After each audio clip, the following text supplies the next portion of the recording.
humihikap. Mapipilitan na namang pumasok magbabad sa trabahong merong amo, oo merong bossing. Habang ako todo, kayod naka-all in. Kasi andito tayo sa bansang walang batas. Kung sinong kumakayod ang siyang nahihirapan. Sa sweldo nakabase sa pinag-aralan, habang mayayaman ay lalong yumayaman. Pero di na bali, ang mahalaga naman ay di na babakante at ang tiyan merong laman. Kinukulang man parate, lagi merong paraan. Dahil di makakakain kung yung pride ang mas lamang. Hamakin man nila at piliting ibaba, o hatake na mga pa at muling mapadapa. Mananatili ang mga binting patuloy ahakbang, o walang kaba nakahantang lahat mahakbangan. Good morning tol, tapos na ako, ikaw naman. Ako na. Ay, same. Banatan na natin to. Kalmahan lang. Yeah.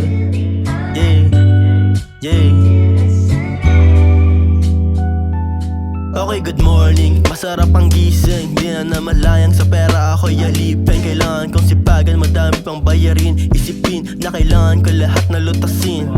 Bagamat ganun, ito hindi nagpapabasag. Kahit madami yan, tuloy-tuloy pa rin ang lakad. Walang pakialam kahit sabihin na may sayad. Basta sa'king pitaka naka-ready na pambayad. Walang pake sa sinasabi ng iba.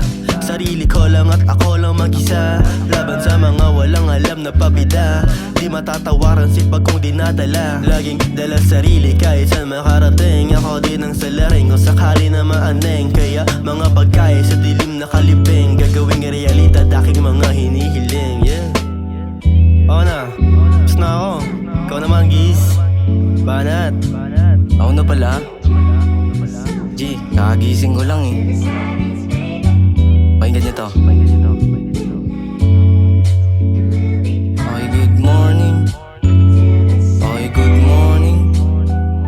Okay, good morning. Sarap magpapera, buhay parang gera para kuhain ng mula. Focus lang palagi, kahit lang kahate. Pag solo mong nakuha, di kailangan mamahagi. Sumabay sa uso, wag lalaki ang ulo. Hayaang tagumpay mo ang magyayabang sa dulo. Sa hustle na praning, kailangan gumaling. Grind para sa tsatseng, kasi di na down pa ng mga wala rin namang narating. Walang halong droga, kaya di maratel. Day ones lang sasama, akin na ang title. Bawas na sa drama at mauna ang hustle. Pili lang ang kasama, kaya nga wala ng hassle. Hirap na ang pitaka, pera pa ay nakagoma. Paano mababatan, natural ang pagkaoma. Kaya naman ay sinipag, ang dami mang kumontra. Bawasan ang kaartihan, ginalawan ng sobra.